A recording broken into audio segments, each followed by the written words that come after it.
let's go, girl. Oh, come on, Tiger. Okay. Should I be making these noises? I don't know. I bet the youngsters don't make noises when they're on bikes like this, do they?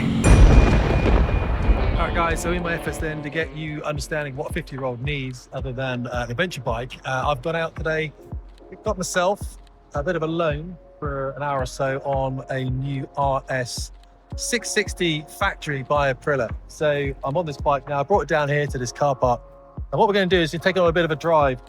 And I tell you what, it's a whole different experience to an adventure bike. So the only bike I've ridden before is a BMW F800 GS, and I've just taken this down for about 5 miles, guys. It's really interesting. So hopefully you'll get some idea of what it'd be like to have like a sports bike next to your adventure bike at the age of 50. Let's get on it. Let's have a look. Right, let's go to this car park. We're going up that way. Aprilia 660 RS Factory, or RS660. Oh, it's a tight fit, mate. Well, what am I, 6'1" and 100 kilograms. We're going to head to Stroud and up. Clear. Let's have a look then. So we're going to go straight on this roundabout here. Clear left. Let's go. Right, so we're going to go straight on here. So let's have a look at this. Snatchy brakes. It's me being a dickhead. So going straight on. Clear. He's coming out. Okay, so indicate on that. Checking that. Happy. Clear inside. Right, let's get used to the bike then. I'm in commute mode, which, man, get your feet underneath this. Trying to get under the pedals on this thing. This is like nothing I've been on before. That's because I've only ever been on BMW F800 GS. That's what I've been on. So this is the Aprilia RS660 Factory that I'm on at the moment, 2025 bike. And what I'm thinking of doing, guys, the reason I'm on this bike is that I want to put another bike into the shed, as it were, into the garage. And I'm just trying to work out what that bike is at the moment. Got him there, happy, clear on that one.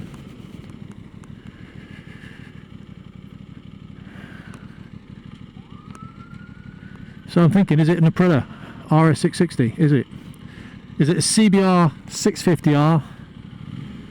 Is it a Yamaha R7, R9?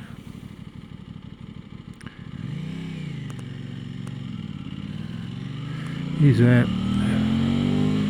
Deer restricted up ahead. Let's get out a second then. Okay, let's go second. I'm good. Yeah, quick shift. Okay, that's it. That's 16. Jeez, that was quick. Look at me. I mean, she's nippy as a tiger. I'm feeling wrist pressure. I've done about 10 miles on it already. It's yeah, everything is compact, but my knees are right up underneath this tank, which is really good. You feel very locked in on the bike, like I know what I'm talking about. Commute, yeah, the throttle response is great, no issues with that whatsoever.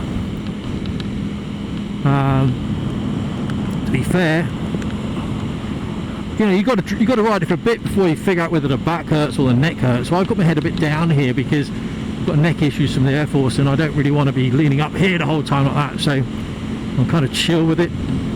This thing at, if I remember this spec, it actually produces about 70 Newton meters of torque and about 105 brake horsepower. And that 105 brake horsepower is accessible at 10,500 RPM, but the torque is, all of it is at, sorry, 10,400, but all the torque is available at 8,400, which is a bit better. But actually, I'll tell you what, it produces 40% of its torque. 40% of the torque is produced, clear, is produced at 4,000 RPM. So it's a bit of a torque monster. I mean, crikey, it is a bit of a torque monster. Who said left? I want to go to Stroud, I think, guys. Oh, is that straight on? Yeah, straight on, straight on. Straight on, straight on, right. Look at this van here. Roger that, mate. Just chill.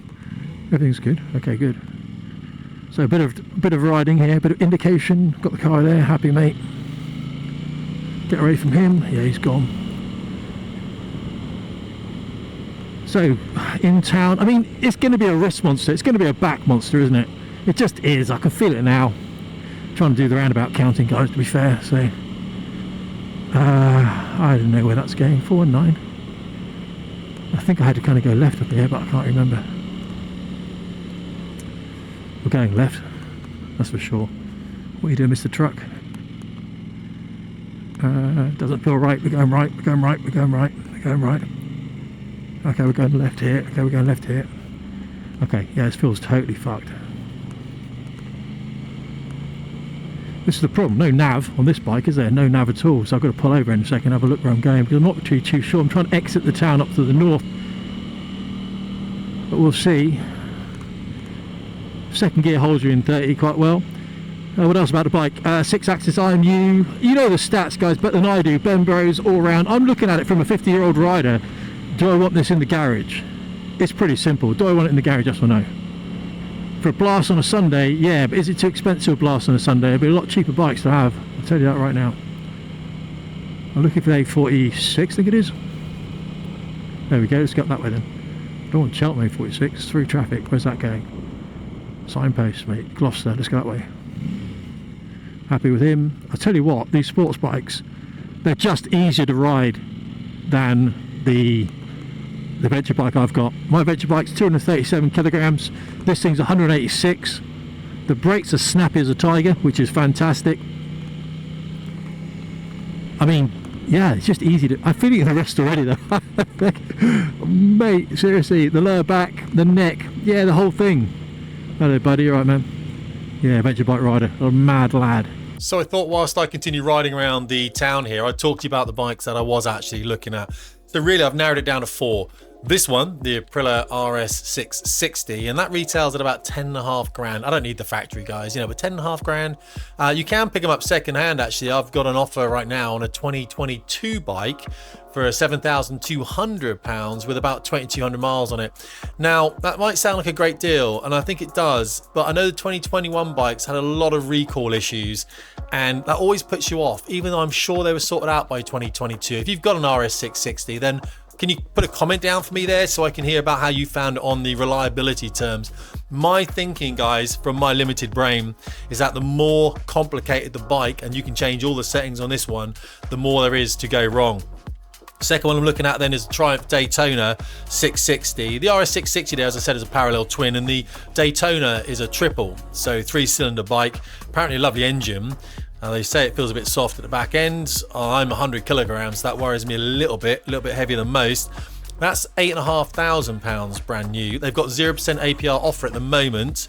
Of course, it is now October time, or September time. I'll be buying a bike to lock it up for 6 months. So, you know what I mean? Maybe the springtime's better. And then, so that's the Daytona. There's also second-hand bikes out there, you know, year-old bike, 2,000 miles for about 6 grand. So pretty good saving, 2.5 grand saving on that. It's not too bad at all, is it really, when you think about it? But the dash on the 660, the dash on the Triumph, I think is pretty poor. Next one I'm looking at then, GSX-8R, except I'm not really looking at it. I've got a parallel twin. This is another parallel twin. And again, it's a bit of a sit up and beg bike, the Suzuki GSX-8R. It's in there in the running. A little bit soft on suspension, they reckon, and a little bit heavier. So that's why I'm maybe not looking at that.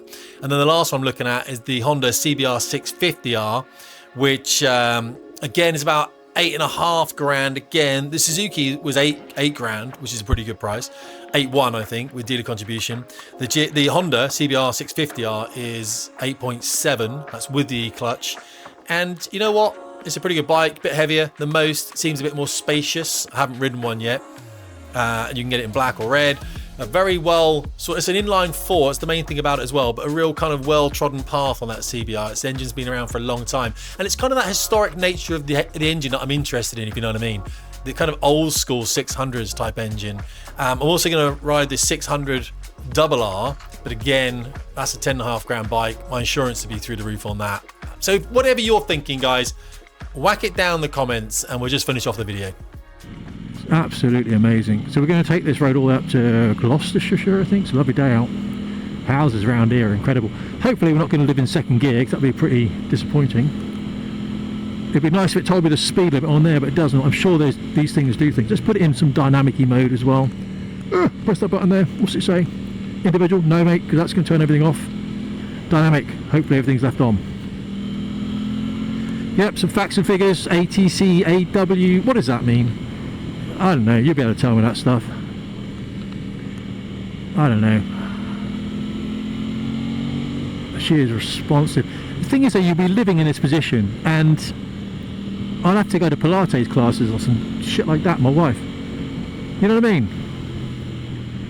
You haven't got the visibility you have on the GS. The GS are up here somewhere like that. You're up here. Oi.